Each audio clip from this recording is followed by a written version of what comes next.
გამარჯობათ. ბავშვები მეკითხებიან ხოლმე, თუ ღმერთი ერთიაო, სამი როგორაა და თუ სამი პიროვნებაა, ერთი როგორ არის.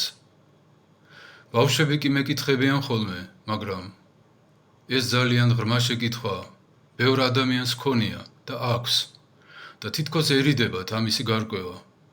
თითქოს ამაზე პასუხი არ არსებობს. რადგან თვითონ არ იციან, გონიათ ხოლმე, რომ ამაზე პასუხი არ არსებობს. ამაზე პასუხი არსებობს.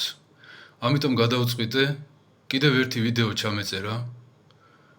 უბრალოდ წაგიკითხავთ, რა დაწერეს წმინდანებმა, რომ არაფერი არ იყოს ჩვენგან, არამედ ღვთისაგან.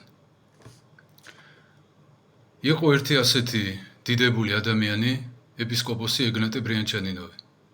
ამ ადამიანმა ბევრი იშრომა, რომ მომავალი თაობის ქრისტიანებს ჰქონოდათ სწორი წარმოდგენა იმაზე და ცოდნა, რას ასწავლის ღმერთი და რას ასწავლიან წმინდანები. მან თავისი შრომების მეორე ტომში, ასკეტური გამოცდილებები, ასე ქვია, დაწერა ქვეთავი, ღვთის ხატება და მსგავსება ადამიანში. სამება ღმერთის ხატი, სამება ადამიანია. ჩვენი გონება მამის ხატია. სიტყვა ძის ხატი, სული წმინდის ხატი. როგორც სამება ღმერთში, სამი პირი შეურწყმელად და განუყოფელად შეადგენენ ერთიან ღვთაებრივ არსებას. ასევე სამება ადამიანში, სამი პირი შეადგენენ ერთ არსებას. არ აღირევიან ერთმანეთში, არ ირწყმებიან ერთ პიროვნებაში, არ განიყოფიან სამ არსებად. ჩვენმა გონებამ შვა და არ წყვეტს აზრის შობას. შობილი აზრი არ წყვეტს ხელახლა შობას და გონებაში დაფარული ამავდროულად შობილი რჩება. გონებას აზრის გარეშე და აზრს გონების გარეშე არსებობა არ შეუძლიათ. ერთის დასაბამი აუცილებლად არის მეორის დასაბამიც. გონების არსებობა აუცილებლად არის აზრის არსებობაც. ზუსტად ასევე ჩვენი სული გამოდის გონებიდან და თანამოქმედია აზრისა. ასკეტური გამოცდილებები, მეორე ტომი, ღვთის ხატებისა და მსგავსების შესახებ ადამიანში. შეგიძლიათ ინტერნეტში მოიძიოთ და წაიკითხოთ, როგორც დაწერა ამ ადამიანმა. თითოეულ ჩვენგანს თურმე შეუძლია თავის თავში ჩაიხედოს, სამება ღმერთი გამოისახა ადამიანში, როგორც სულის სამი ძალა. ადამიანი არ არის ასლი სამებისა, არამედ ანაბეჭდი, გამოსახულება. მამა გამოისახა როგორც გონება, ძე გამოისახა როგორც აზრი, რომელიც სიტყვებში გადადის და ჩვენ გვაქვს მეტყველების უნარი, უფალს ეწოდება სიტყვა ღვთისა და სული, უკვდავი სული, რომელიც მხოლოდ გონებიდან გამოდის და თანამოქმედია აზრისა და აცოცხლებს ჩვენს სხეულს.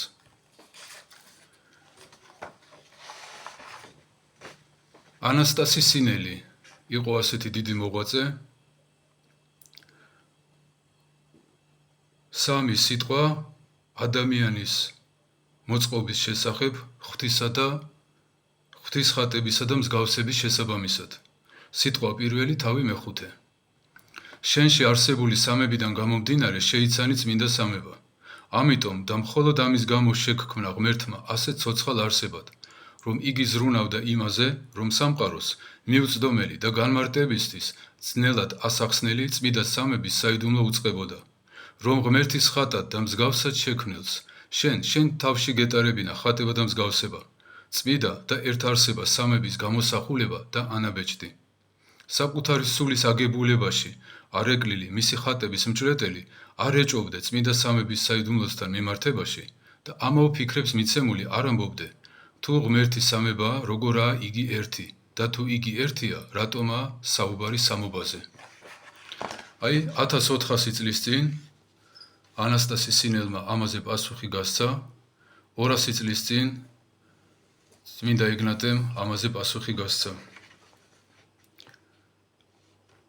ამ პასუხების გააზრებით პასუხი ეცემა ორ შეკითხვას.